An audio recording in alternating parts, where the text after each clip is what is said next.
Hey guys, John Lee Dumas here, founder and host of EO Fire, and you're listening to Bravepreneur Parents Academy with Balaji O. Welcome to Bravepreneur Parents Academy, where the world's most inspiring entrepreneurs reveal their most defining childhood moments and share their legacy for raising brave little heroes who will grow up to change the world. And now, he still reads comic books under the blanket at bedtime. Please welcome your host, best-selling author, award-winning speaker, and self-confessed geek dad, Balaji O. You know, like the hotel in Vegas? Yeah, no, that's really his name. Balaji O.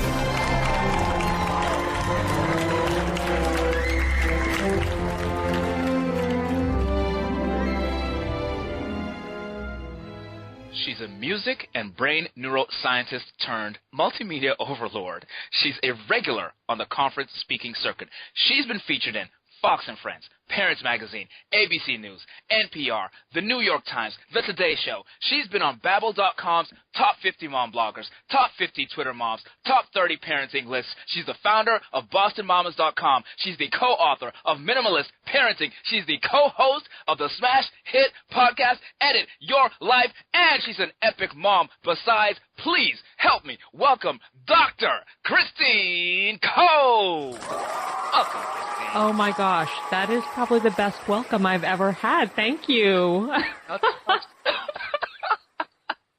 How you doing, Christine? I'm great. How are you?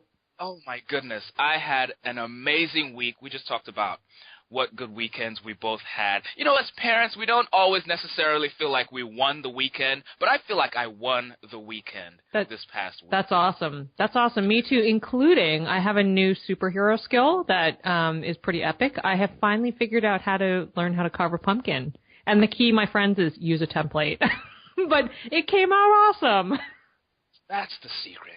Yeah, you need to sketch something beforehand. But it's very gratifying when you light it up and it actually looks like something. Like it was great.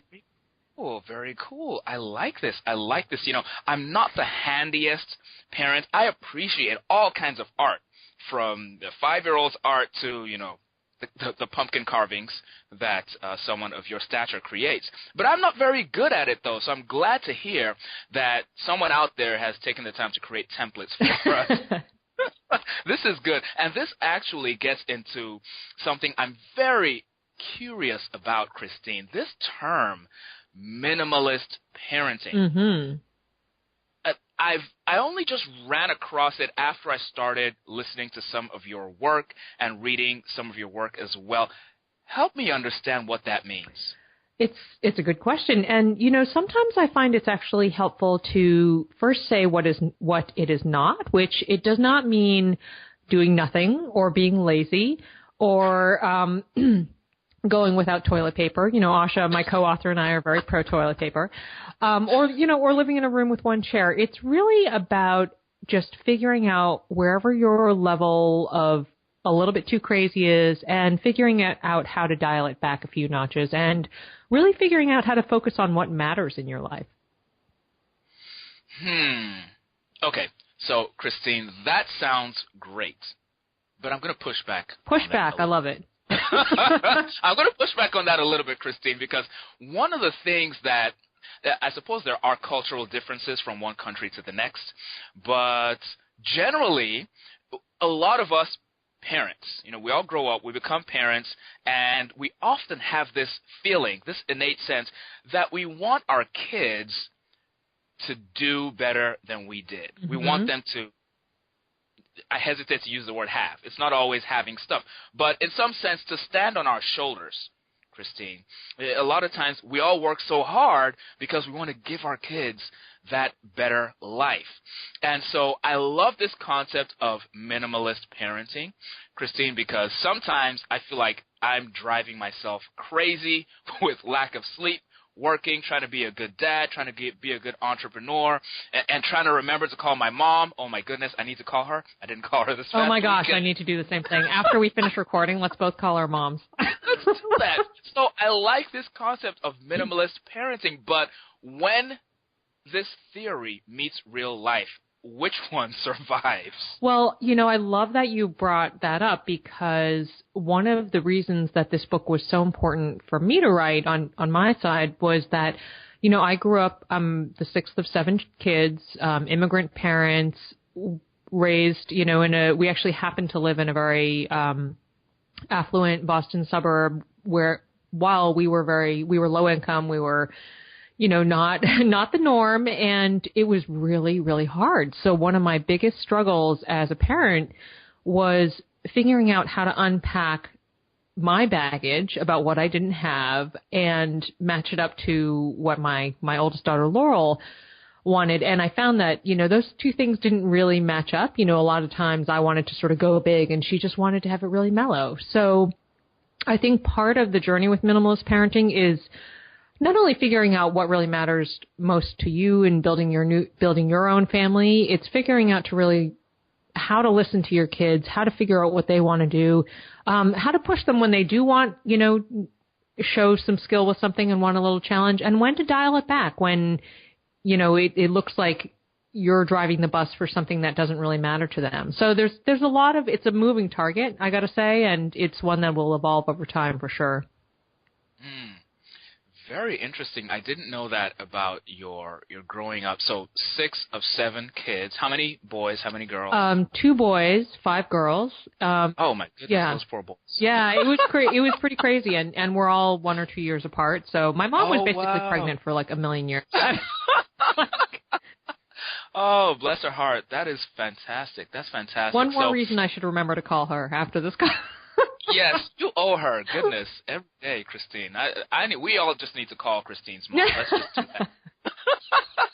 Let's just all do that. So this is very interesting, though, and I like that you bring up the point of Laurel sometimes not necessarily wanting to go big and check off her 11-year-old bucket list of epic things to do. Maybe she just wants some quiet time with mom or with the family at home. That is interesting. But you brought up something that we parents tend to struggle with. What do you do, Christine, when perhaps your child has some talent, or maybe not even talent, they've expressed some interest, they've committed to doing something, but then sometimes they don't follow through? How does minimalist parenting handle that situation? Well, I would say, I think there are many different scenarios that could be playing out, but if it's the sort of thing where they sign up for something and they really insist on signing up for something, then our party line is if you have signed up for it and you have committed to it and you've committed us to it by virtue of a check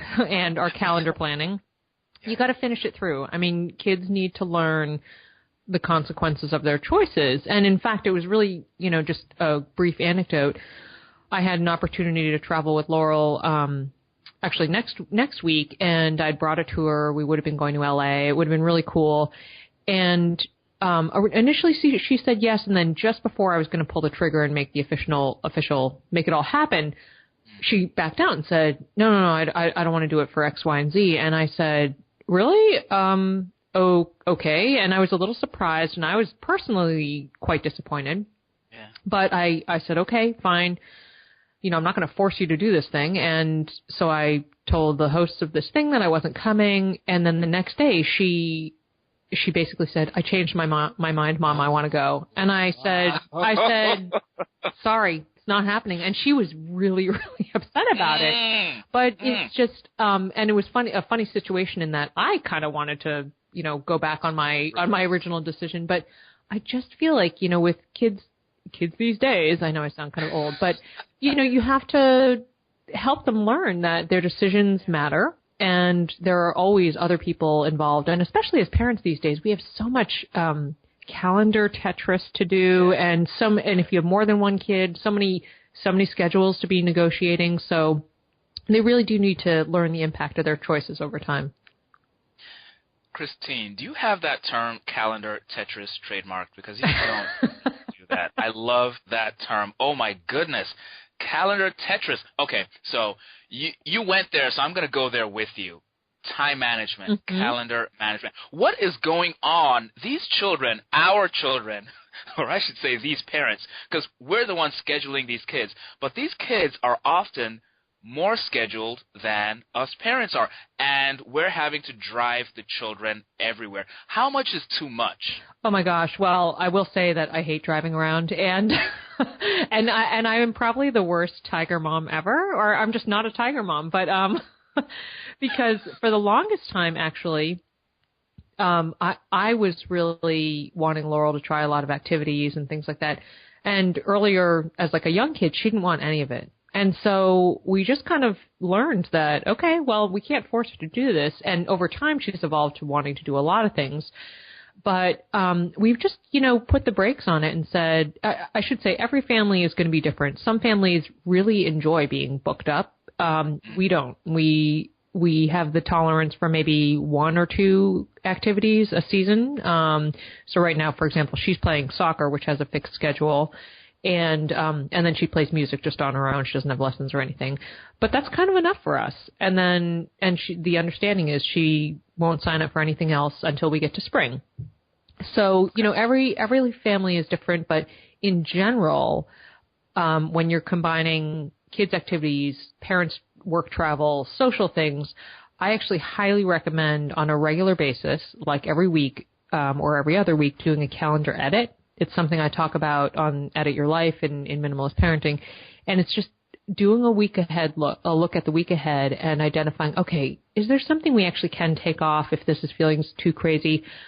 Let's take it off and see what happens. And just kind of experimenting with that, because it's your time, I mean, when it all comes down to it, and you have to have downtime. I mean, you just have to. Absolutely.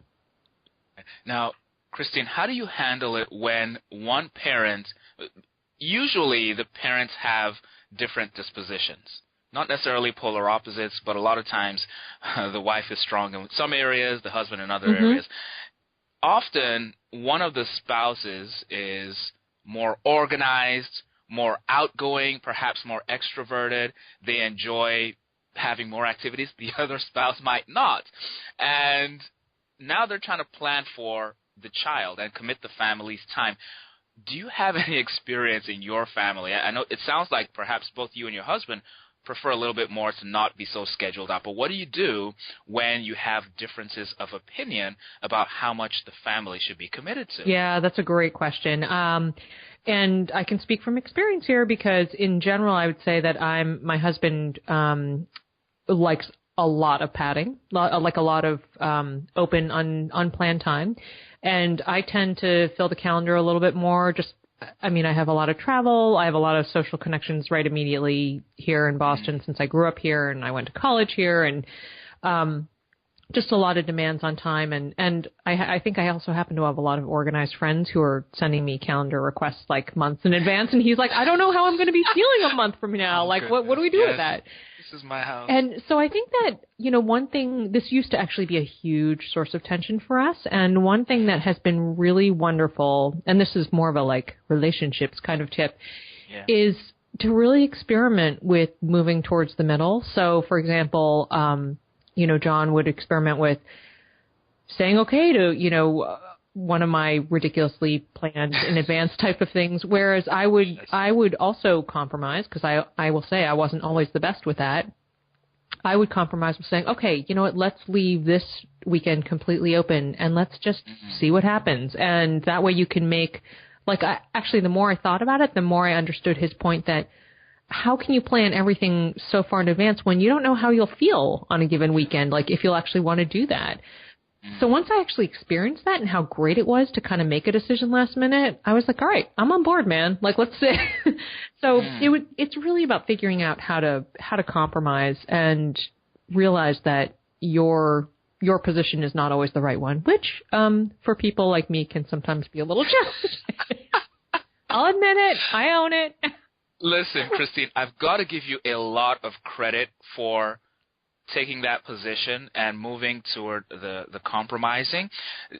I was kind of chuckling as you were sharing all this because it sounds very much like my household. My wife is amazingly organized. She's a social butterfly. She plans months in advance, and it used to cause a lot of tension because the weekend would show up. She wouldn't tell me about, or let me even take this back. She'd tell me about the event when she added it to the calendar. Oh, and you wouldn't see it until in advance. Right? And so the day comes, and she's like, okay, so are you ready for the thing at 2 o'clock? I'm like, what are you talking about?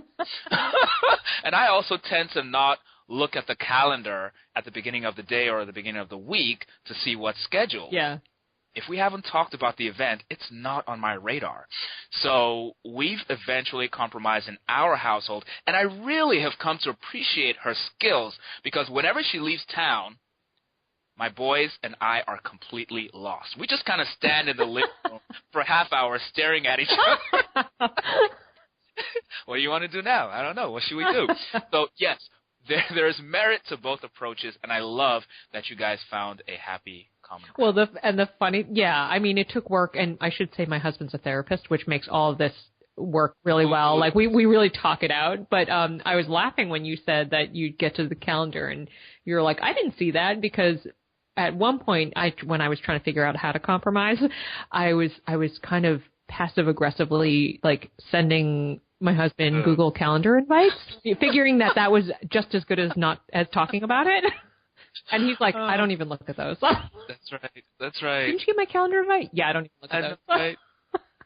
But that is so ironic because inadvertently, or perhaps unknowingly, what your husband and what I were doing is editing our lives. Totally. You were way ahead of the curve, man. It's like and I don't know if it's a guy thing, but I do it to a detriment. I do it to a fault. So there are certain things that I'm focused on, and boy, do those things get my laser attention. Everything else, they don't exist. Mm-hmm. Mm-hmm. And that results in bills getting paid late, chores around the house not being done. A lot of husbands are handy around the house. I'm not handy. My 5-year-old is handier than I am.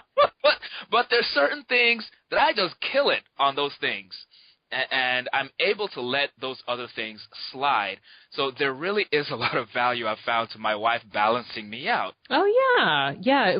I always say if you are fortunate to have, a partner especially in this parenting realm, I mean, by all means, divide and conquer and, I mean, work together too. But play on your strengths. That's the way you get through it. Because there are so many challenges. That's great. So simplicity-wise, Christine, there are a lot of areas that we potentially could simplify our lives. I wonder if maybe you could talk about some of the more hot-button areas that moms or parents are talking to you about, whether it's toys or junk mail or we talked about the calendar, the messy household.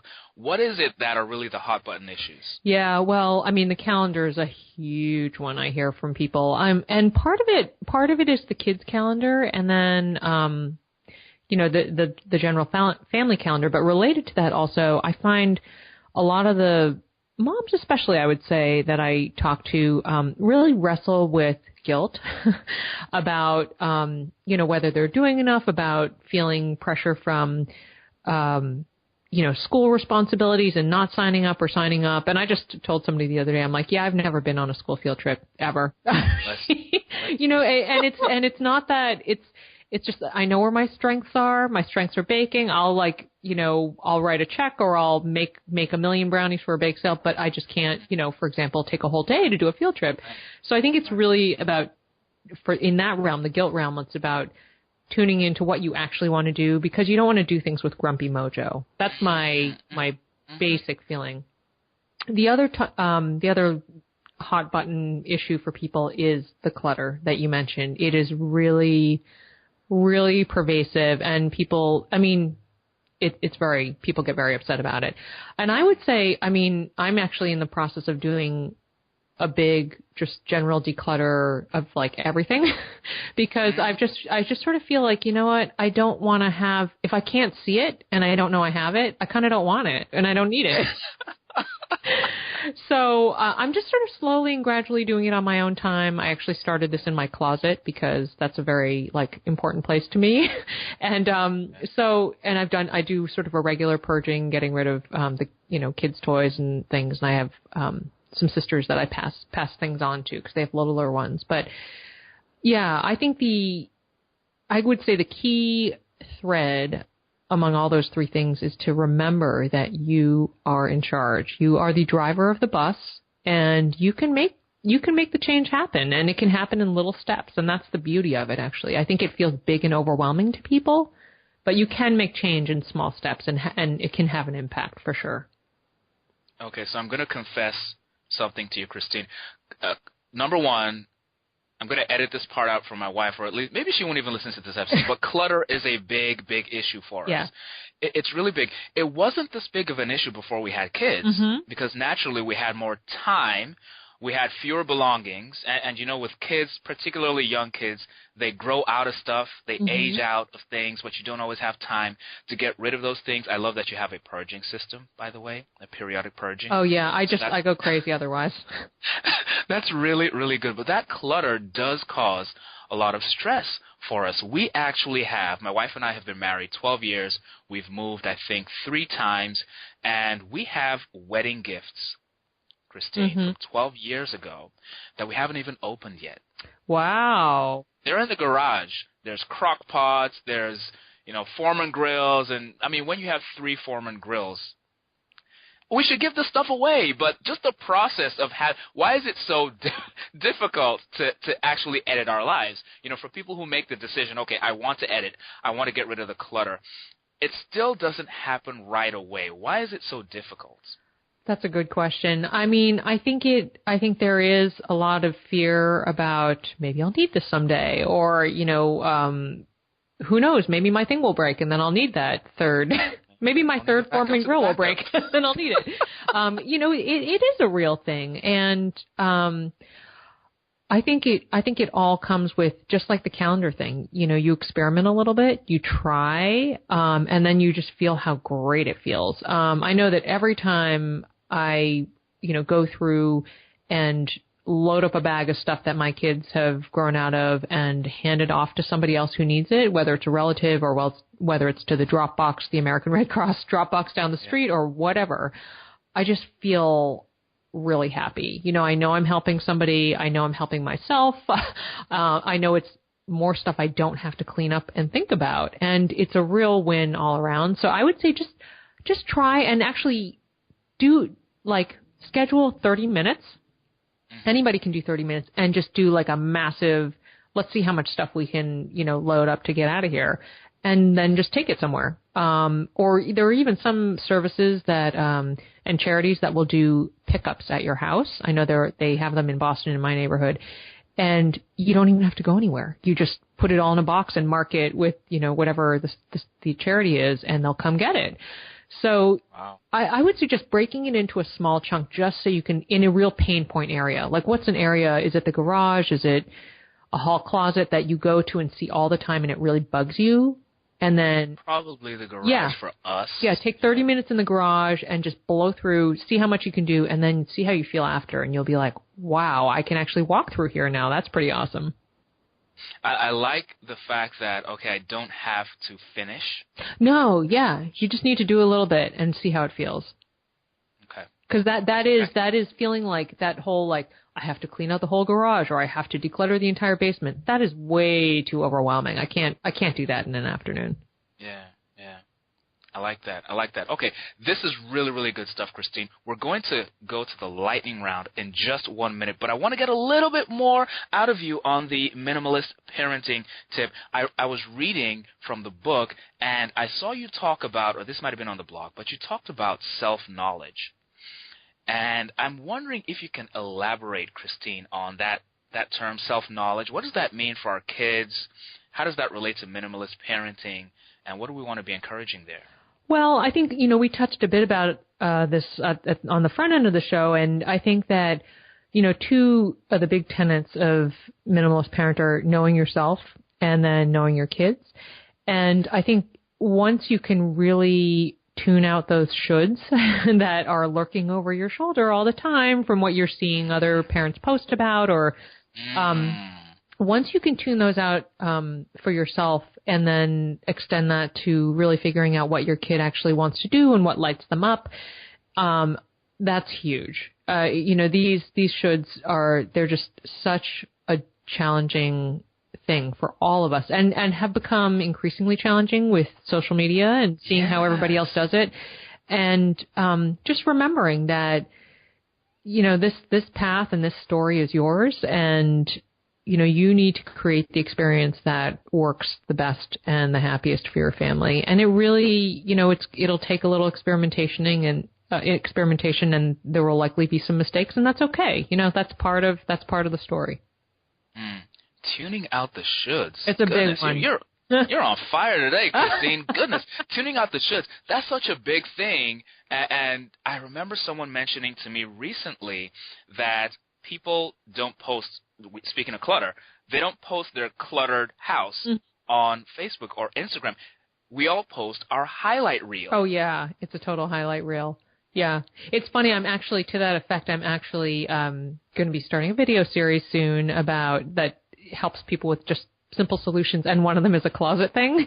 And I, with great sort of disgust with myself, took a picture. I have it ready for when I launch the video. I have a picture of the before of my closet, and it's embarrassing. It is really, but I'm like, you know what? This is real. This is probably what everybody else's closet looks like, or everybody except, I don't know, the people that have a closet that's 8 by 8 square feet. So, I think it is important to share, the imperfect, because all of us are imperfect, and that's fine. That's great. That's great. I'm definitely going to be looking out for that one. I just said it. This is the first time I've said publicly that I'm actually. I've said it privately to a number of people, so now I actually have to do it. Now that I've told you, this is a big moment. Now that it's on the air. You heard it here, Bravepreneurs. You heard it here first. Brave. Oh my gosh. Talk about being brave. All right. Well, on that note, we're going to go into the lightning round, and you guys can clearly see that Doc over here, she loves when I call her Doc. No, she really does. But I can't prescribe medication. That's my problem. So, Christine, we're about to put you through the lightning round. We want to know how you became this superheroine that you are right now. So if that's okay with you, we're going to give you some rapid-fire questions. Are you cool with that? All right, let's do it. Let's do it. Christine, your favorite childhood superhero? I would say the X-Men characters, because I think I really identified with being a mutant. Oh, goodness, there's a whole story behind that. My gosh.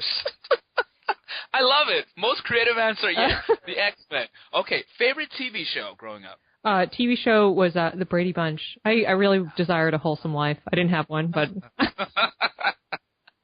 I love it. Favorite family tradition? 7 kids. What was your favorite family tradition? We didn't really have a lot of those kind of old school traditions, but the moments that really stuck with me when I think about my happiest moments as a child were a couple times when my parents would take us to the beach. I mean, they worked all the time, but there were a couple times in a 10-year span where we all went to the beach and they relaxed, and it was just awesome. Those are my happiest memories by far. Imagine that.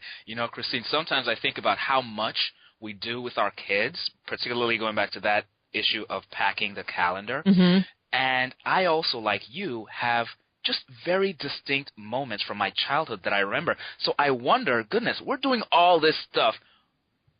Are these the moments the kids are going to remember? Or maybe they'll remember something that we didn't even think twice about. Oh, yeah, it probably will be. And it won't be the biggest, grandest thing. It'll be something so simple.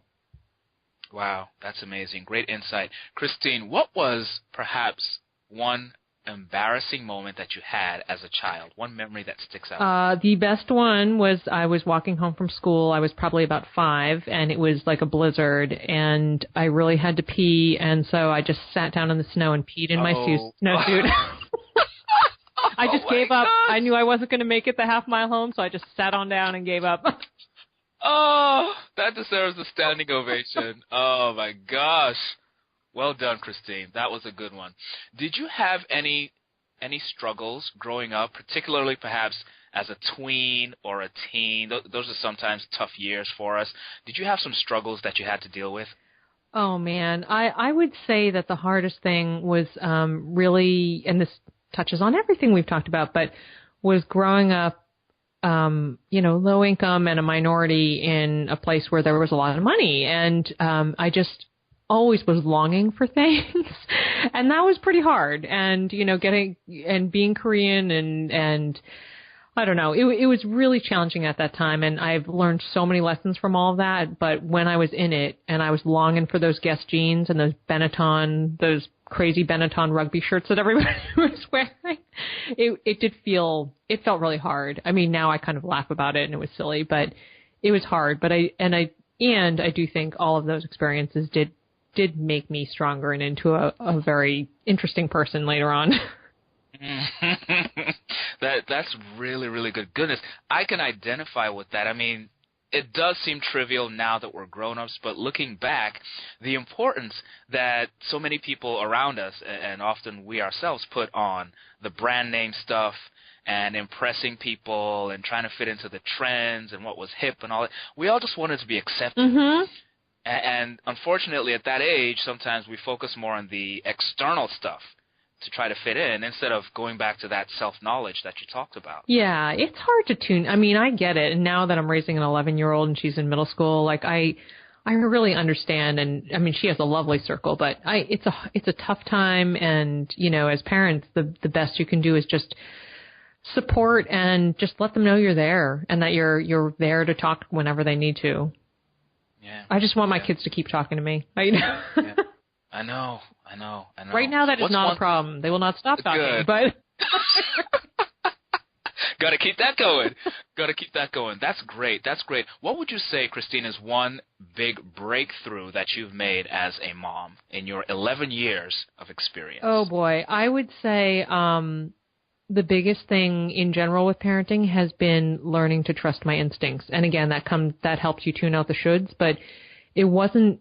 For so much of my life, I felt driven by what I thought other people thought I should be doing or, whatever it was. And it's funny, as soon as I became a parent, I all of a sudden had this loud, strong instinct thing that would kick in, whether it was related to my daughter or something else.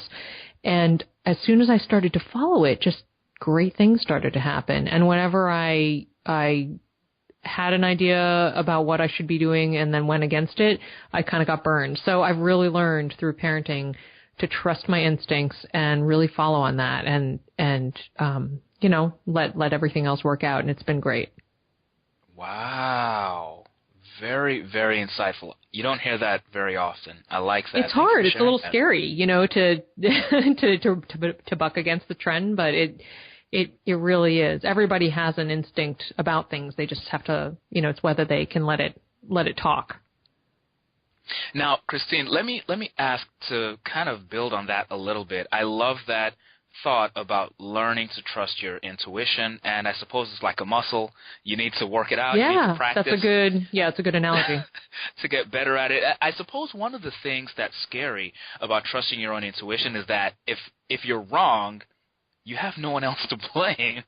And that's okay. I think none of us are perfect. I have made plenty of mistakes in my life, and that's okay. That's going to help you figure out each step in the journey. And, even having spent, been a career jumper, I had a lot of people who asked me after I left academia saying, oh, do you regret you had spent all that time? Was that a big mistake? And I'm like, absolutely not. I mean, would I have liked to make more money during the time when I was like a poorly paid postdoc? Sure. But all the things I learned about myself and, how to be a parent and how to be a professional, you can't get those anywhere else. So, and it's helped me figure out how to be really grateful for what I've built in my life after that. So, we're all going to make mistakes, and they'll take different forms, and that's okay. That's how it should be.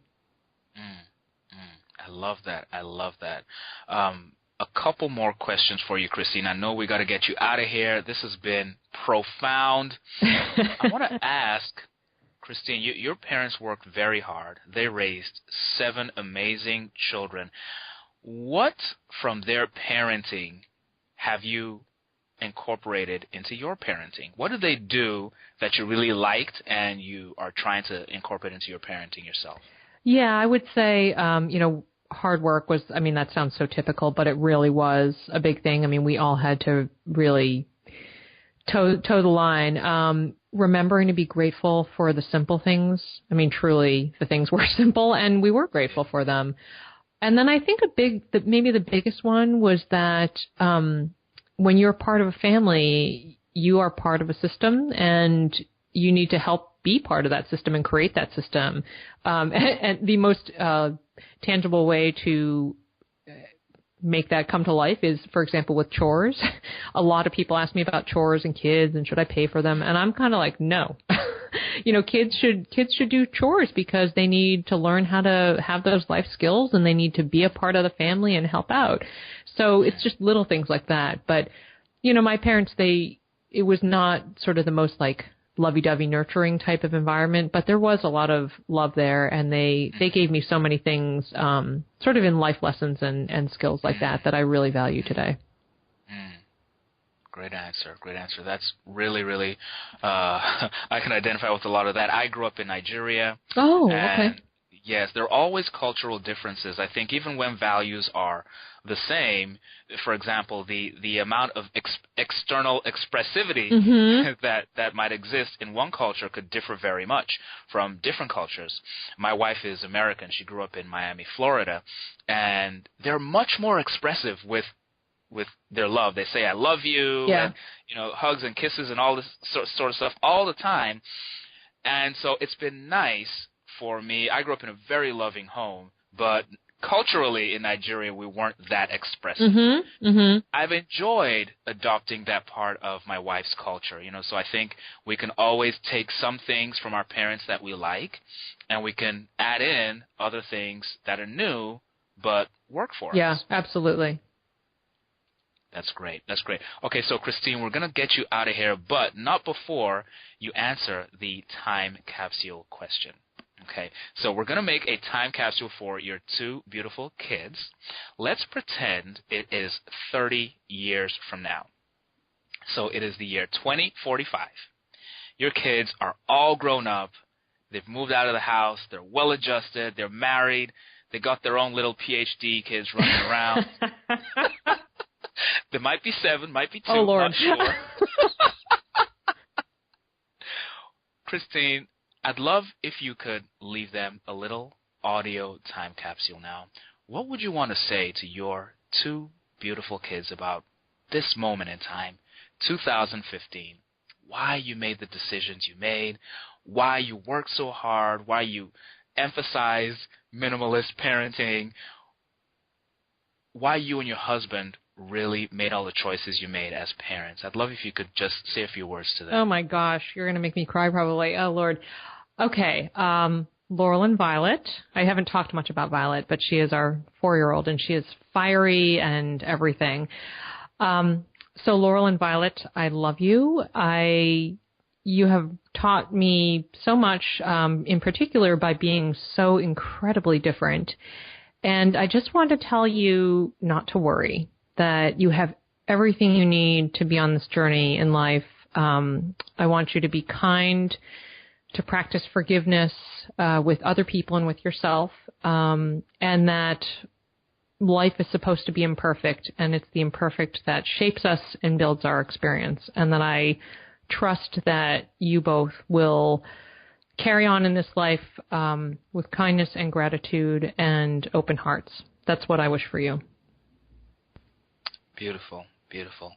Christine Koh, Boston mama, and certainly mama to a lot of other kids as well. After hearing that, thank you for inspiring so many moms and helping so many parents get through what can sometimes be a harrowing journey. That was beautiful. Thank you for sharing that moment. Such a pleasure to be here. Thank you so much. All right, folks, this has been an amazing conversation with Christine Koh. You can find more about Christine and Minimalist Parenting at bostonmamas.com. You can also check out her podcast. It is amazing. It is Edit Your Life. You can find it on iTunes, on Stitcher, everywhere where you can find podcasts. You've also got to pick up her book, Minimalist Parenting. It's on Amazon. Get the book.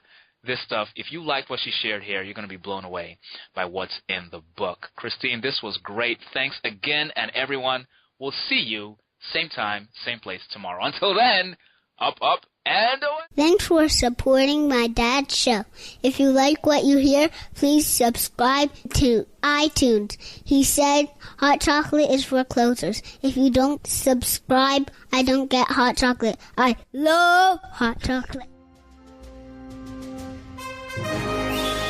Fear not. Although this chapter of Bravepreneur Parents Academy has come to its conclusion, we have many more adventures for you and your brave little heroes. Head over to bravequest.me for access to the Brave Quest Journal, an interactive activity playbook that rewards your little ones with points for accomplishing tasks that build character and unleash your child's inner superhero all before bedtime. We look forward to having you join us for more adventures next time on Bravepreneur Parents Academy.